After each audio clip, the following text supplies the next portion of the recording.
happy with your home? I used to be, until I saw some of the houses coming up in this video. From invisible tree houses to castles on wheels, some of these enviable mansions come complete with slides, 360-degree panoramic views, and even underwater bedrooms. So let's get started. But be warned, by the end of this video, your own home might start to look pretty shabby by comparison.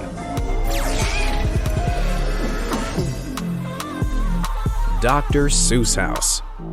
One home is enough for most people, but not the owner of the Dr. Seuss House in Talkeetna, Alaska, nicknamed as such for resembling Dr. Seuss's famous art style. Officially known as Goose Creek Tower, this teetering structure was created using layers of steel supports assembled with a crane to stack a dozen log cabins on top of each other. The owner utilized his engineering expertise to continually add to what was originally only planned as a two-story cabin over the course of 20 years. Though it certainly has great views, anyone with a fear of heights will want to steer clear. In fact, the house has now grown so tall that the owner can't build any higher without entering federal airspace. Pretty cool, right? But what's even cooler is that by liking this video and subscribing...